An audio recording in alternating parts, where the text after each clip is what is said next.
Role करें। पूरे हिंदुस्तान में एनआरसी का विरोध किया जा रहा है, प्रोटेस्ट किया जा रहा है। और इस प्रोटेस्ट में सबसे ज़्यादा जो संख्या में है वो यूथ हैं। तो सबसे पहले तो हम ये जानना चाहते हैं कि जो एनआरसी आने वाला है, क्या हिंदुस्तान के लोग उस कानून के बारे में अच्छी तरीके से उसकी इन्फॉर्मेशन के बारे में जानते हैं कि एग्जैक्टली ये है क्या। तो हमने सोचा कि कई लोगों से इसके बारे में पूछा जाए। जब हमने पूछा तो कोई ख़ास जानकारी उन्हें इसके बारे में नहीं थी।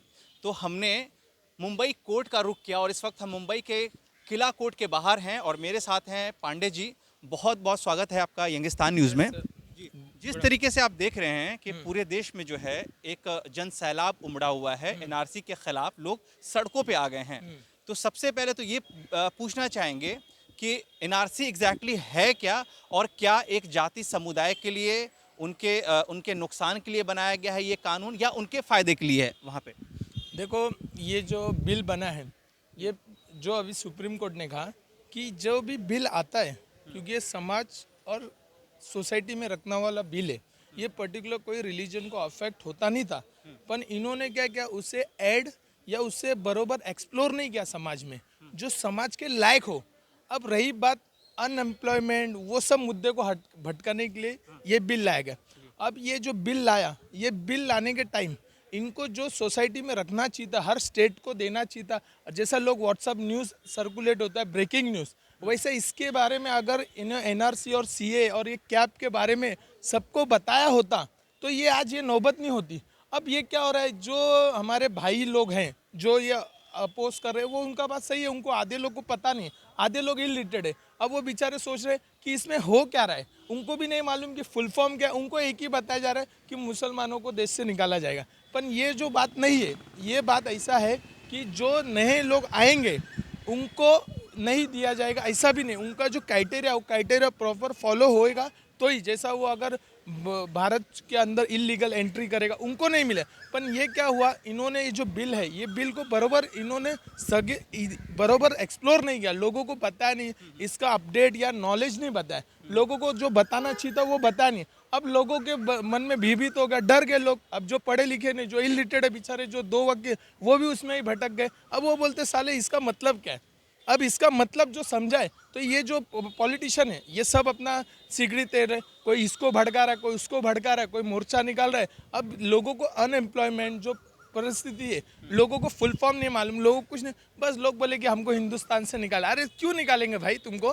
पर प्रॉब्लम है कि ये जो बिल है, ये बिल में जो पार्लियामेंट में जो अमित शाह ने बोला है, वो जैसा उनका बोलने की स्टाइल थी या तरीका था, वो सही नहीं था। उन्होंने क्या किया, स्पेसिफिक बोला ये 5 कौम को हम लेंगे, पर इनको हम नहीं लेंगे। वो उनको बोलना नहीं चाहिए, उनको एक्सप्लेन करके लोगों को समझाना था कि उनका क्या लॉ है, क्या अमेंडमेंट हो क्या। अपन उन्होंने क्या किया, अंधेरे में रखा। अंधेरे में रखने के कारण ही आज ये जो स्थिति है समाज के अंदर पूरे देश का, इसका रीज़न वो खुद है।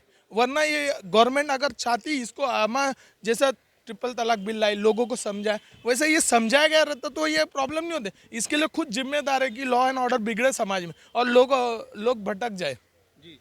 बहुत अच्छे तरीके से एक्सप्लेन किया कि what is all about NRC, NRC है क्या। लेकिन अब ये सवाल ये होता है कि मुसलमानों को डरने की कोई ज़रूरत नहीं है। आप इस देश के नागरिक हैं और आपको इस देश की नागरिकता प्राप्त है।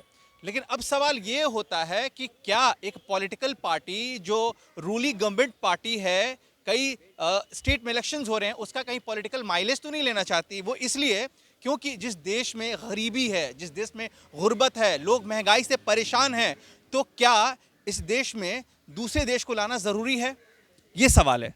देखो, इस देश में ऐसे नहीं है कि लोगों का कंट्रीब्यूशन नहीं है। आज लोगों का कंट्रीब्यूशन इतना है, आज जो आईएएस बना है, आईपीएस 22 साल में आज जो आया है, वो भी आज मुस्लिम कम्युनिटी, ऐसा नहीं है, अपॉर्चुनिटी सबको दिया है, लोगों को बताया नहीं गया है वो एक्चुअली है क्या। लोगों को पता नहीं उनका माँ कौन है, बाप कौन है। ये तो क्या हुआ है कि हवा में ऐसे भड़का दिए कि लोग जलते रहे और लोग प्रॉपर्टी डैमेज करते रहे, और इसी से इनको बहाना मिले कि लोग और भड़के और लोग कह रहे ये विरोधी कर रहे विरोध। पर अगर तुम उसको बताओगे नहीं कि भाई क्या खाना चाहिए, कैसा रहना है, तो उनको भी कैसे समझ, ये एक्सप्लोर नहीं हुआ है। जैसा WhatsApp, Twitter. Pandey ji, election में वोट हमने और आपने दिया था, बरोबर। तो सबसे पहले उनका फर्ज बनता है जो यहाँ के सिटीजन्स हैं, जो यहाँ के मूल निवासी हैं, उनसे पूछें क्या सही और क्या गलत है, क्या करना चाहिए और क्या नहीं करना चाहिए। दूसरी चीज़ कि जिस देश में 133 करोड़ की आबादी है, जो second largest population in the world है, जहाँ पे इतने लोग बेरोजगार हैं, आप रोजगार नहीं दे सकते हैं, आप महंगाई कम नहीं कर सकते हैं, आप फैक्ट्रियां बंद कर रहे हैं, लोग सड़कों पे आ गए हैं, जीडीपी लो हो गया है, ये स्थिति देश में सामान्य तो नजर नहीं आ रही है ना। तो आपके चेहरे पे, आपकी आंखों पे काला चश्मा चढ़ा हुआ है देशभक्ति का, जो आपको दिखाई नहीं दे रहा है। ये मेरा सवाल है। नहीं, ये जो आप बोल रहे हो वो सही है, पर ये किसी को ये समझ में नहीं आ रहा है ना। अब जिसी को भी ये समझ में आए बात, ये समझने लोग दे नहीं रहे ना। अगर जो एम्प्लॉयमेंट है ये है, जो काम नहीं है, लोगों को एम्प्लॉयमेंट नहीं है, डेवलपमेंट नहीं है, समाज में लोगों की जो विकसित नहीं हो रहा, लोग बढ़ नहीं रहे, इसको बताएगा कौन? अब पब्लिक ऐसी है कि भटक रही है और उससे ये कुछ और निकल रहा है। इनके पास कायदा है, कायदा में उठा के सबको डाल दे रहे। ये बात सही है आपका कि जो लोगों को बताना चाहिए था, जैसे इनकी ब्रेकिंग न्यूज़ आ जाती, इनकी शादी कहाँ पड़ी, टाइम्स नाउ, सब बड़े बड़े चैनल इनको बता देते, वैसा अगर ये बिल अगर लोगों को बताया गया होता तो ये नौबत नहीं आती थी। आज ये जो बात है आपकी, जो वोटर, ये बात सही, जब वोट लेना हो तो हाथ जोड़ के घर आते, पैर पड़ लेते, वो नहीं देखते कि ये कौन सी जात का है, क्योंकि इनको वोट चाहिए। पर आज जब ये जो स्थिति हुई, इसके लिए जिम्मेदार वो खुद है, क्योंकि आप चाहते नहीं शांति रहे समाज में, कि इससे लोग भटकते रहेंगे, लोग भटकेंगे तो भूल जाएंगे ना एम्प्लॉयमेंट नहीं है, एम्प्लॉयमेंट नहीं, कौन पूछेगा आपको? कोई पूछेगा नहीं है, एम्प्लॉयमेंट नहीं है, इंडस्ट्रीज नहीं है, डेवलपमेंट नहीं हो रहा है, कुछ हो नहीं रहा है, तो पूछेगा कौन? कोई नहीं पूछेगा। तो आपको यही है, चलो यही कुछ जात पात पे लड़ाओ, लोग लड़ेंगे, 5 साल कंप्लीट होगा, 3 महीने पहले आपको बता दिया जाएगा भाई हम अच्छे दिन ला रहे। बस यही हो रहा है, बाकी कुछ हो ही नहीं रहा है देश में। तो ये है कानून की आवाज़। पांडे जी यहाँ के एडवोकेट हैं, मुंबई किला कोर्ट के सीनियर एडवोकेट हैं, और हमारे साथ गुप्ता जी भी हैं। गुप्ता जी भी सीनियर एडवोकेट हैं। लेकिन गुप्ता जी, आपसे भी सवाल ये है कि मतलब आप तो मोदी में है, तो आप ही बताएं जो बोलना है। नहीं, जो आर्थिक मुद्दे की जो बात है, वो तो मैं कब स्वीकार करता हूँ कि सरकार इसमें बहुत ज़्यादा सफल नहीं हो पाई है बेरोजगारी, गरीबी दूर करने में। तो सर यही सवाल है कि एक तो 133 करोड़ ऑलरेडी हम हैं, ऊपर से आप दूसरे का बोझ हमारे कंधे पे लेकर के आ रहे हो, तो हमारा रोजगार खत्म होने वाला है और महंगाई आने वाली। इसका मतलब जो लोग अब भारत के कंधे पे जो ले रहे हैं दूसरों को, ये गलतफहमी है। ये तो पहले से 20 साल से पड़े हुए हैं शरणार्थी, हिंदू शरणार्थी पाकिस्तान यहाँ से जो निकाले गए हैं, तो वो कोई बोझ नहीं है। वो तो 20 साल से भारत में पड़े हुए हैं बिना किसी प्रूफ के। उनके बच्चों के स्कूल में एडमिशन नहीं होता, उनका आधार कार्ड नहीं बनता, पैन कार्ड नहीं बनता, बैंक में पासबुक नहीं खुलता, तो इससे उनको बड़ी परेशानी है। इससे ये आपने किस न्यूज़ में पढ़ा है, कहाँ से आप कोट कर रहे हैं इस बात को कि शरणार्थी पड़े हुए हैं? ये सरकार जो है ना, ये सरकार सारी चीज़ें देख रही है, सारी चीज़ें मॉनिटरिंग कर रही है, ठीक है। उनको ये पता है कि कहाँ पे इलेक्शन हो रहा है, कहाँ पे हमें पॉलिटिकल माइलेज मिलने वाला है, तो ये किया जा रहा है। राइट, अग्री करते कि नहीं करते हैं? क्योंकि कल ही जो है रांची में इलेक्शन खत्म हुआ है, सॉरी आज खत्म होने वाला है।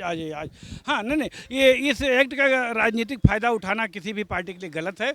जो देश हित के लिए वही काम होना चाहिए, और जो कानून में बैठता है सही, वही सबके लिए मान्य है। और सुप्रीम कोर्ट सुप्रीम है, वो जो कहेगी सबको मानना पड़ेगा। चलिए, तो मोदी जी और अमित शाह जी के लिए कोई एक मैसेज देना चाहेंगे आप कि इस कानून को में संशोधन लाएं और लोगों को सबसे पहले जो है ना वो मोटिवेट करें, ठीक है, उनको बताएं कि एग्जैक्टली क्या है ये लोगों के फायदे के लिए है या लोगों के नुकसान के लिए है। क्योंकि आप तो हिटलरगिरी कर रहे हैं ना, आप तो जबरदस्ती, क्योंकि करोड़ों लोग सड़कों पे आ गए हैं, आप तो अभी भी हटपना दिखा रहे हैं कि हम तो इस कानून को लेकर के आएंगे, ऊपर से आप स्टेटमेंट भी दे रहे हैं लोगों के खिलाफ। तो क्या ये गलत है? क्योंकि उन लोगों ने आपको जनादेश दिया था, उन लोगों ने आपको पार्लियामेंट में बिठाया है। इस राइट के बारे में सरकार को, प्रधानमंत्री और गृह मंत्री दोनों को जो है विनम्रता पूर्वक निवेदन है कि ये पूरी तरीके से इनको समझाया जाए, इनकी गलतफहमी दूर किया जाए कि इसमें क्या क्या भारत के लिए फ़ायदे हैं। चलिए, थैंक यू सो मच। और लोगों से यही कहना चाहेंगे कि डरने की कोई ज़रूरत नहीं है, क्योंकि कानून एक कोर्ट से नहीं चलता है। यहाँ का जो जनादेश है, जो जनता है, उनसे कानून बनता है और उन्होंने ही कानून लिखा है।